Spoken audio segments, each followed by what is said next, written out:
வணக்கம். 3 மணி செய்திகளுக்காக நான் ஆர் தேவப்பிரியன். இந்த நேரத்திற்கான தலைப்புச் செய்திகளை பார்க்கலாம். நீட் தேர்வால் பிற்படுத்தப்பட்ட தாழ்த்தப்பட்ட மாணவர்களுக்கு பாதிப்பு என்று விஜய் பேச்சு. நீட் விலக்கு ஒன்றே தீர்வு என்றும் உறுதி. இதுக்கு என்னதான் தீர்வு அப்படின்னா நீட் விலக்கு தான் இதுக்கு உடனடி தீர்வு.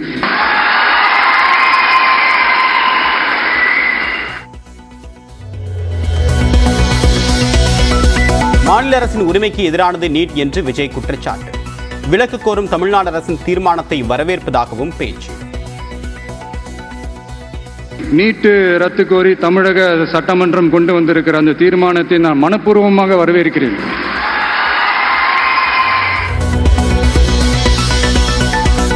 மத்திய அரசை ஒன்றிய அரசு என்று குறிப்பிட்டு பேசிய விஜய், கல்வியை பொது பட்டியலிலிருந்து மாநில பட்டியலுக்கு கொண்டு வர வேண்டும் என்றும் வலியுறுத்தல்.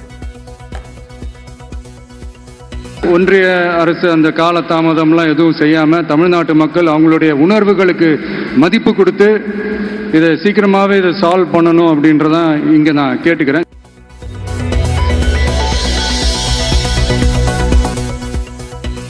நீட்டிற்கு எதிரான திமுகவின் முயற்சியை ஆதரிக்கும் விஜய்க்கு திமுக அமைப்பு செயலாளர் RS பாரதி நன்றி. விஜயின் குரலை வரவேற்பதாக காங்கிரஸ் கட்சியின் தலைவர் செல்வ பெருந்தகை பேட்டி.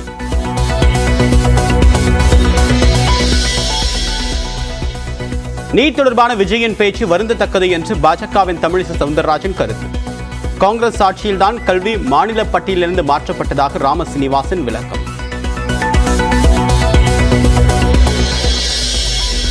நீட் விவகாரத்தை எதிர்க்கட்சியில் அரசியலாக்குவதாக பிரதமர் நரேந்திர மோடி குற்றச்சாட்டு. முறைகேடு புகாரில் உரிய நடவடிக்கை எடுக்கப்படும் என்றும் மாநிலங்களவையில் உறுதி.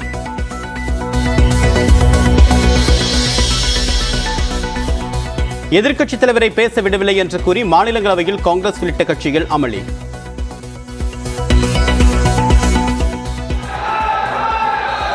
झूठ फैलाने वालों की सत्य सुनने की ताकत भी नहीं होती. வெளிநடப்பு செய்ததன் மூலமாக அரசியலமைப்பை அவமதித்து விட்டதாக மாநிலங்களவைத் தலைவர் ஜெகதீப் தன்கர் கண்டனம்.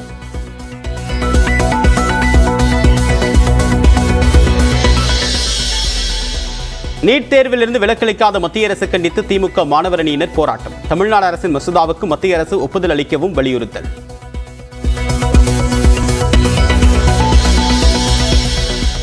தமிழ்நாடு சிறைச்சாலையில் போதைப் பொருட்களை கடத்தும் இடமாக மாறிவிட்டதா? சென்னை புழல் சிறையில் இருந்தபடியே போதைப் பொருட்கள் விநியோகித்ததை சிலர் முன்னெடுப்பதாக எடப்பாடி பழனிசாமி அறிக்கை.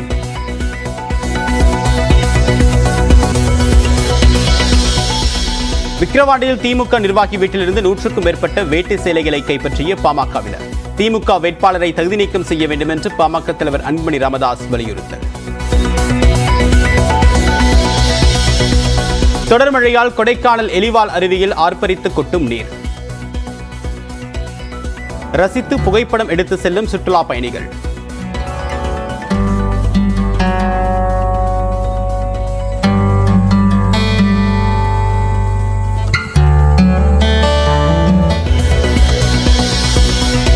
மதுரையில் மெட்ரோ ரயில் வழித்தடம் அமையும் இடங்களில் ஆசிய முதலீட்டு வங்கி அதிகாரிகள் நேரில் ஆய்வு. ஒத்தக்கடை, மாட்டுத்தாவணி, பெரியார் பேர் நிலையம் பகுதிகளுக்கு நேரில் சென்றும் பார்வையிட்டனர்.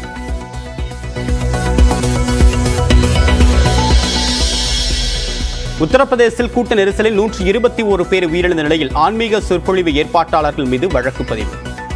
சாமியார் பாபா நாராயண ஹரி தலைமறைவு. உத்தரப்பிரதேசின் ஆன்மீக நிகழ்ச்சியின் கூட்டு நெரிசலில் உயிரிழந்த 121 பேரில் 108 பேர் பெண்கள். சாமியார் சென்ற பாதையின் மண்ணை எடுக்க போட்டி போட்ட போது கூட்டு நெரிசல் என்று தகவல்.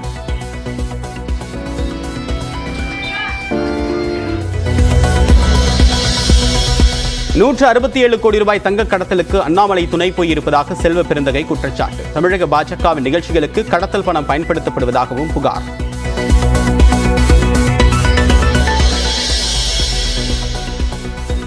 மாணவியை ஆபாச வீடியோ எடுத்து வைத்துக் கொண்டு பணம் கேட்ட இளைஞர் படுகொலை.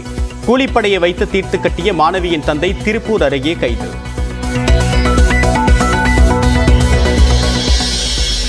அசாமில் தொடர் கனமழையால் காசிரங்கா உயிரியல் பூங்காவை சூழ்ந்த வெள்ளம்.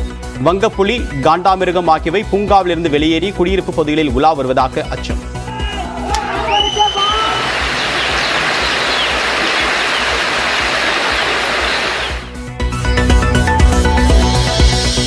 சென்னையில் பாஜக பெண் நிர்வாகியை தற்கொலைக்கு தூண்டியதாக வழக்கு. வடசென்னை கிழக்கு மாவட்ட பாஜக செயலாளர் செந்தில் கைது. ஈரோடு மாவட்டம் கோபிச்செட்டிப்பாளையம் அருகே மூலவாய்க்காலில் மக்கள் நடமாட்டம் உள்ள பகுதியில் திரியும் ஒற்றை யானை. பொதுமக்கள் எச்சரிக்கையாக இருக்கும்படி வனத்துறையினர் அறிவுறுத்தல்.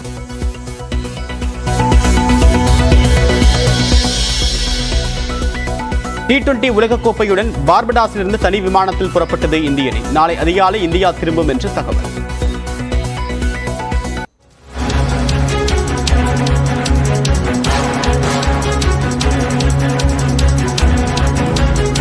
T20 உலகக்கோப்பையை வென்றிருக்கக்கூடிய இந்திய அணி வீரர்கள் நாளை காலை இந்தியா திரும்புவார்கள் என்று அறிவிக்கப்பட்டிருக்கும் நிலையில் அவர்கள் பிரதமர் நரேந்திர மோடியை சந்திக்க இருக்கின்றனர். தொடர்பான அண்மை செய்தி வெளியாகி இருக்கிறது. T20 உலகக்கோப்பையை கைப்பற்றிருக்கக்கூடிய இந்திய அணிக்கு இந்திய தலைவர்கள் அனைவரும் வாழ்த்து தெரிவித்திருக்கும் நிலையில் தற்போது பிரதமர் நரேந்திர மோடியை நாளை இவர்கள் சந்திக்க இருப்பதாக அண்மை செய்தி என்பது வெளியாகியிருக்கிறது. பரிசு கோப்பையுடன் 20 கோடி ரூபாய்க்கான முதல் பரிசையும் இந்திய அணி வெற்றி பெற்றிருக்கும் நிலையில் தற்போது இவர்கள் இந்தியா திரும்புவது அதிகாரப்பூர்வமாக அறிவிக்கப்பட்டிருக்கிறது. இந்த நிலையில் தற்போது நாளை பிரதமர் நரேந்திர மோடியை வெற்றி பெற்ற இந்திய அணியினர் சந்திக்க உள்ளனர்.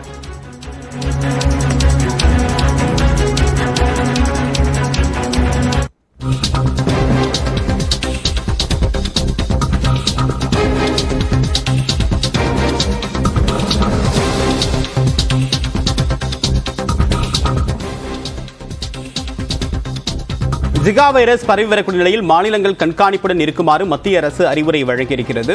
ஆப்பிரிக்க நாடுகளில் முதலில் கண்டறியப்பட்ட இந்த ஜிகா வைரஸ் ஆனது தொடர்ச்சியாக வெவ்வேறு நாடுகளில் பரவக்கூடிய நிலையில் தற்போது இந்தியாவிலும் மற்ற மாநிலங்களுக்கு பரவக்கூடிய வாய்ப்பு இருப்பதாக எச்சரிக்கை விடுக்கப்பட்டிருந்தது. கடந்த சில மாதங்களுக்கு முன்பாக கேரளாவில் ஜிகா வைரஸால் பாதிக்கப்பட்ட ஒருவர் கண்டறியப்பட்ட நிலையில் அவருக்கு சிகிச்சை என்பது வழங்கப்பட்டது. இந்த ஜிகா வைரஸ் என்பது மனிதர்களிடமிருந்து மனிதருக்கு தொற்றக்கூடிய வாய்ப்பு இருக்கிறது. இதன் காரணமாக இந்த வைரஸ் பரவல் என்பது ஏற்பட்டால் அவர்களுக்கு கடுமையான இரத்த போக்கு என்பது ஏற்படும், உயிரிழப்பு ஏற்படக்கூடிய அச்சமும் உள்ளது. இந்த நிலையில் விவரங்களுடன் இரானுடைய செய்தியாளர் அபினேஷ் விவரம் என்ன?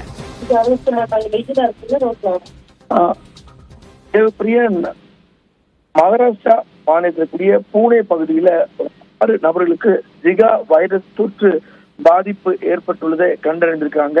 இதையொட்டி மத்திய அரசினுடைய சுகாதாரத்துறை அனைத்து மாநிலங்களுக்கும் இந்த ஜிகா வைரஸ் தொடர்பான அறிவுறுத்தல்களை வழங்கியிருக்கிறாங்க. குறிப்பாக ஜிகா வைரஸ் பாதிப்புகள் கண்டறியப்பட்டதை அடுத்து மத்திய சுகாதாரத்துறை அமைச்சகம் கடந்த புதன்கிழமை அனைத்து மாநிலங்களுக்கும் ஒரு அறிவுறுத்தலை வெளியிட்டிருக்காங்க. மிக குறிப்பாக கர்ப்பிணி பெண்களை நோய் தொற்று ஜிகாவுக்கு நேர்மறையான சோதனை செய்யக்கூடிய கர்ப்பிணி தாய்மார்களுடைய கரு வளர்ச்சியை கண்காணிப்பதன் மூலமாக தொடர்ந்து அனைத்து மாநிலங்களும் இந்த வகை ஜிகா வைரஸ் தொற்று பரவாமல் இருப்பதற்கான முன்னெச்சரிக்கை நடவடிக்கைகளை எடுக்குமாறும் அறிவுறுத்திருக்காங்க. தொடர்ந்து இந்த ஜிகா வைரஸ் பரவுவதற்கான மிக முக்கியமான காரணமாக இருக்கக்கூடிய ஏடிஎஸ் வகை கொசுக்கள் இல்லாத வராகத்தையும் தொடர்ந்து கண்காணிக்கவும் இதற்கான சிறப்பு நோடல் அதிகாரியை கண்டறிந்து அதற்கான சுகாதார வசதிகள் மற்றும் மருத்துவமனைக்கு அறிவுறுத்தப்பட்டிருக்கிறது.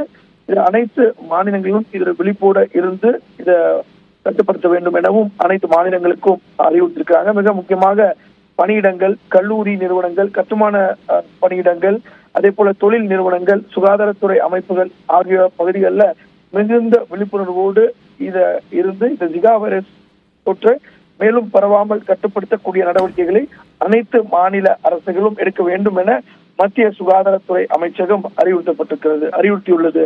தேவப்பிரியன், தகவலுக்கு நன்றி அபினேஷ்.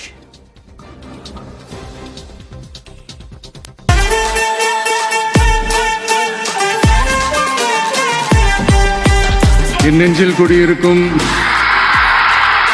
நண்பா நண்பிகள், இந்த நீட்ன்றது பார்த்தீங்கன்னா கல்வி கற்கும் அந்த நோக்கத்திற்கே ஒரு எதிரான ஒரு விஷயமா நான் அதை பார்க்குறேன்.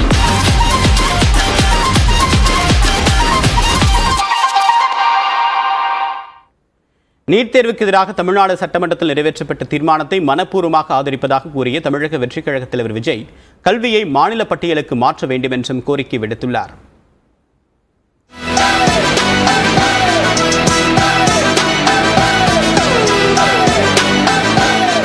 10 மற்றும் 12ஆம் வகுப்பு பொதுத் தேர்வில் தொகுதி வாரியாக முதல் 3 மதிப்பெண்கள் எடுத்த மாணவர்களுக்கு 2வது கட்டமாக சென்னை திருவான்மையூரில் நடிகர் விஜயின் உதவித்தொகை வழங்கும் நிகழ்ச்சி நடைபெற்றது. இதில் பேசிய தமிழக வெற்றிக் கழக தலைவர் விஜய், நீட் தேர்வால் தமிழ்நாட்டில் உள்ள ஏழை எளிய மாணவர்கள் பாதிக்கப்படுவதாக கூறினார்.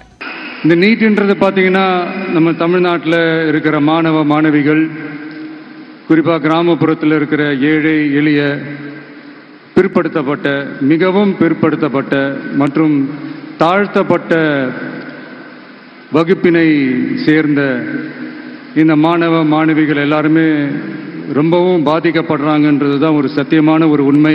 தொடர்ந்து பேசிய விஜய் மத்திய அரசை ஒன்றியம் என குறிப்பிட்டார். மேலும் ஒரே நாடு ஒரே பாடத்திட்டம் ஒரே தேர்வு என்பது கல்வி கற்கும் நோக்கத்திற்கே எதிரானது என்றும் விமர்சித்தார். நீங்கள் 1975க்கு முன்னாலே பார்த்தீங்கன்னா இந்த கல்வி மாநில பட்டியலில் தான் இருந்துச்சு. உங்க எல்லாருக்குமே தெரிஞ்ச ஒரு விஷயம்தான். அதுக்கப்புறமா தான் அது ஒன்றிய அரசு வந்ததுக்கப்புறம் அது பொது பட்டியலில் அது சேர்த்தாங்க.